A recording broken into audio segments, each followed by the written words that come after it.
Hello, welcome to Tactics Prototype Episode 2. I'm Matt from Lost Decade Games. And I'm Geoff. So, Geoff, what is new this week? So the biggest visual change so far is I added some blart, which is our term for Geoff Blair art. Geoff Blair arts. Blart! I love it. This is my attempt at a desert with cacti. This cute little cacti.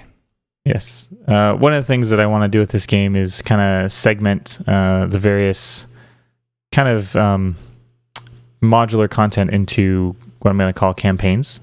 So it's kind of like, I think we talked about this on the podcast a little bit, but it's going to be kind of a D&D style setup maybe, where like you have a party in a tavern and your party can go on various campaigns. And one of those campaigns is going to be a desert-themed Egyptian style kind of thing. Yeah.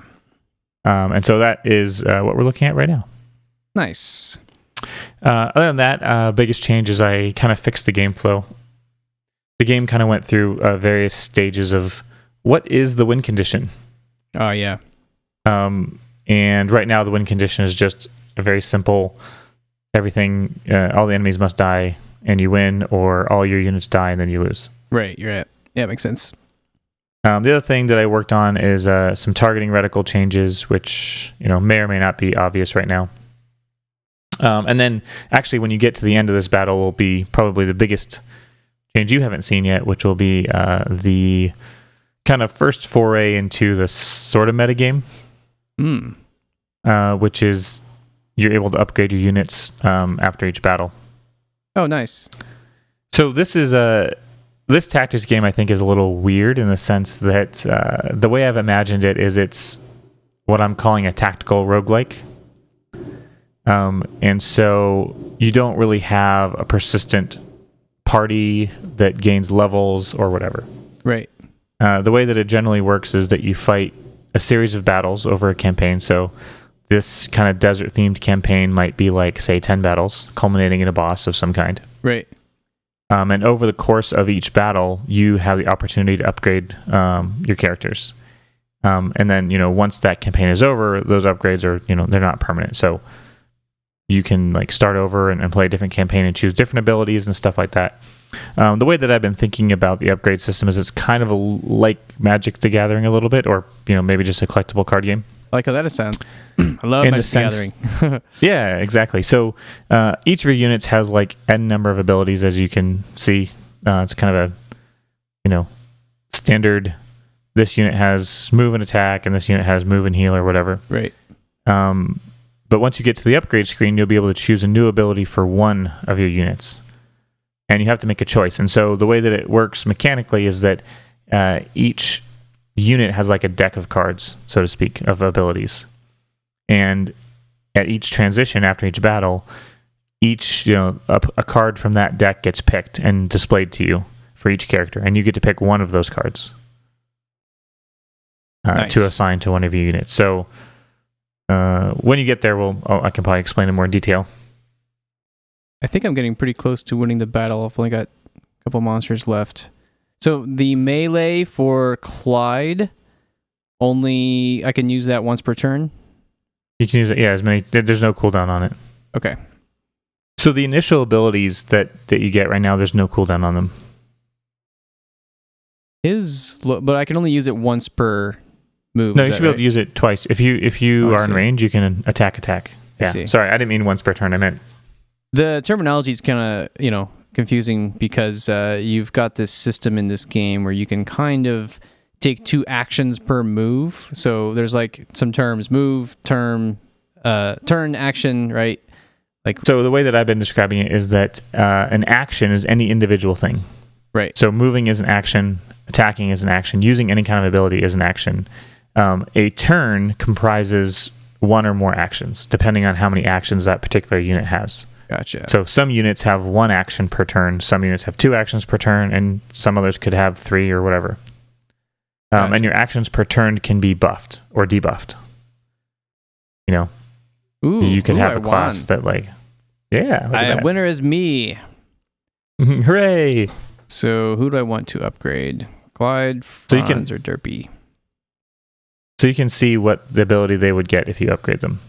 Inflicts 50% of power's physical damage. All targets within 1 tiles. So it's like a circle attack. Yes. So yeah, whirlwind hits everything within like 1 tile of him. Missing Intel Shadow. I love that. Yeah. There's a few little bugs. What? Bugs in a prototype? This is outrageous. Outrageous.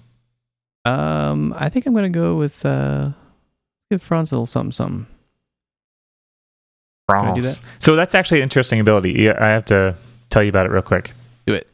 If you look at it, it says inflicts like some percentage of 300 his mind power. So that's this is a kind of one of my forays into like making the game interesting, is that by default Franz is a reflex based class.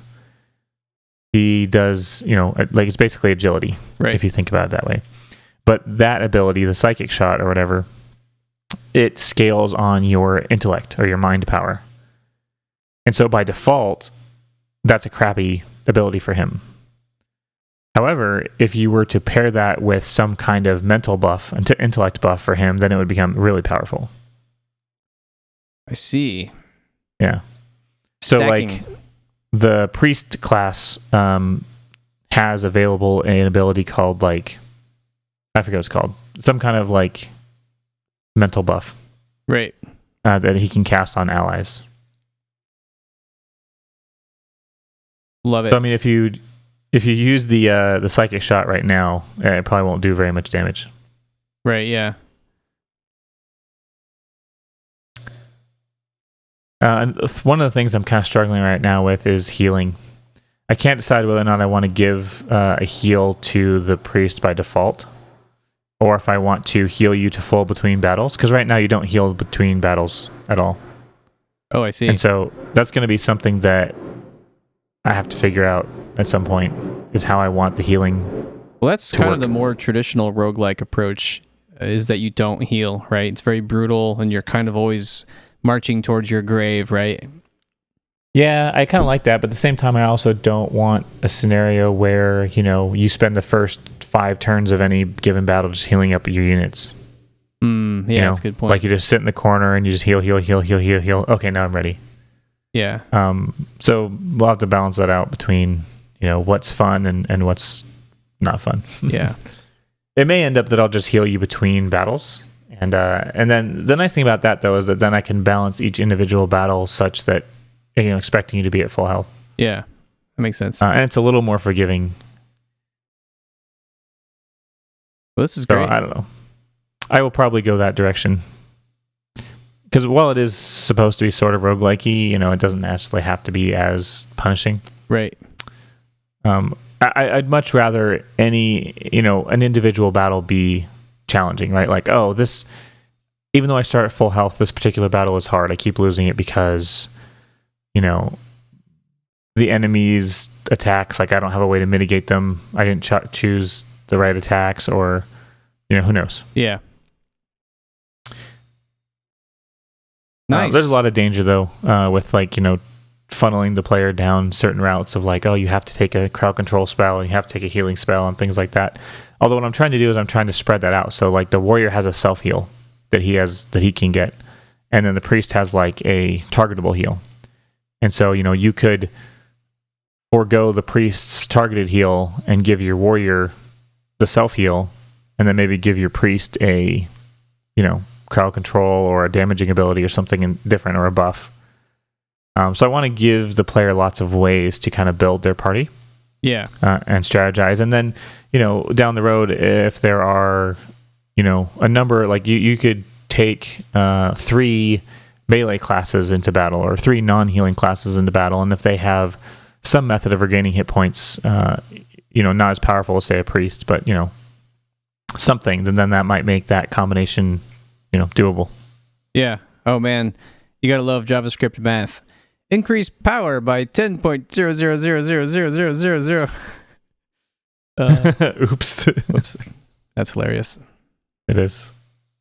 What abilities are you looking at now? Missing Intel Warrior 3. Oh, goody. Increases power for 5 rounds. Oh, that's a power buff. So the warrior it's basically like a battle shout or something. Nice. Yeah, so we can increase, and if I remember correctly, that one has a range of like 1. So the Self, warrior yeah. and people in his immediate radius will get a power buff. Nice. I'm kind of not sure what to call the various stats. I feel like it might be easier to just call them like strength, agility, and intellect. Yeah, it doesn't really matter yet. Because I was trying to like kind of go against the grain, so I called them power, reflex, and mind. Nice. But I feel like the strength, agility, intellect might be a little bit more understandable. Yeah, totally. Cool. It's really good stuff, dude. Thanks. Yeah. Coming along. So hopefully even more next week. Thanks a lot for watching, and please subscribe. Let us know what you think in the comments. Ship it.